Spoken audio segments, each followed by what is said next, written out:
Hi guys welcome to my vlog. Firstly నా వాయిస్ని భరించండి, ఎందుకంటే నాకు ఫుల్గా కోల్డ్ చేసింది. సో ఈ పిల్లల్ని కార్ ఏంటి పిల్లలేంటి అని ఆలోచిస్తున్నారు కదా. సో మేమైతే అన్ఎక్స్పెక్టెడ్గా ఒక మూవీకి వెళ్దాం అనుకున్నాము. సో దానికోసమే ఈ ప్లానింగ్ అంతన్నా. సో చిన్నపిల్లలు కాబట్టి మంచిగా ప్లాన్ చేసుకున్నాము. బట్ మేము వెళ్ళింది ఒక హాఫ్ అన్ అవర్ లేటు. ఫుల్గా వర్షం పడింది. సో ఫుల్ ట్రాఫిక్ వల్ల మేము హాఫ్ అన్ అవర్ లేట్ అయిపోయాము.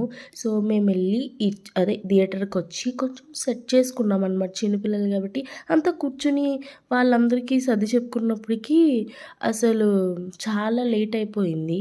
సో మేము వెళ్ళింది హాఫ్ అన్ అవర్ లేట్, ఇంకో హాఫ్ అన్ అవర్ ఒక 10 మినిట్స్ దాకా ఇలా సర్దుకొని వాళ్ళకి అసలు సెట్ చేసుకున్నాము. ఈ లోపల వాళ్ళు ఎవరి సీట్లో వాళ్ళు ఉండకుండా, నైని చూసారా మా ఆయన దగ్గర ఉంది, యాపిల్ కూడా సేమ్ అలానే అటు ఎటో తిరుక్కుంటూ ఉంది.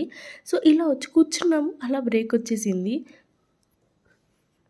తర్వాత ఈ పిల్లలందరినీ తీసుకొని స్నాక్స్ ఏరియాకి వెళ్ళాము. అసలు సాన్వి బేబీ లిటరల్గా కొంతసేపు వెళ్ళి పాప్కార్న్ లైన్లో నిల్చుంది. అసలు ఏం చేస్తున్నారో వీళ్ళు, ఎక్కడికి వెళ్తున్నారో అర్థం కావట్లేదు. సో వాళ్ళ కోసం అయితే బ్రౌనీ తీసుకున్నాము, అంటే మా కోసమే తీసుకున్నాము. సో వాళ్ళు కూడా తిన్నారు. అందరూ మంచిగా చిన్నపిల్లలందరికీ ఒక బ్రౌనీ తీసుకొని పెట్టారు. అండ్ నేనైతే నా బ్రౌనీని మంచిగా ఎంజాయ్ చేశాను. టేస్ట్ కూడా చాలా బాగుంది. సో చూసారు కదా, యాపిల్ ఇప్పుడు నా దగ్గర లేదు. అసలు వాళ్ళు ఒక చోట నించోకుండా కంప్లీట్గా తిరుగుతూనే ఉన్నారు. అండ్ మూవీ విషయానికి వస్తే గైస్, మూవీ అయితే చాలా అంటే చాలా బాగుంది. సో ఖచ్చితంగా ఫ్రెండ్స్తో వెళ్ళండి అనే చెప్తాను. అందుకే మేము కూడా మంచిగా ఫ్రెండ్స్తోనే ఇలా ఫుల్గా నవ్వుకున్నాము. సో మాకు పిల్లలు కొంచెం ఇబ్బంది పెట్టారని, కానీ మూవీ మాత్రం చాలా బాగుంది. మంచిగా ఎంజాయ్ చేసాం. అండ్ మెయిన్లీ సాంగ్ అయితే చాలా అంటే చాలా బాగుంది.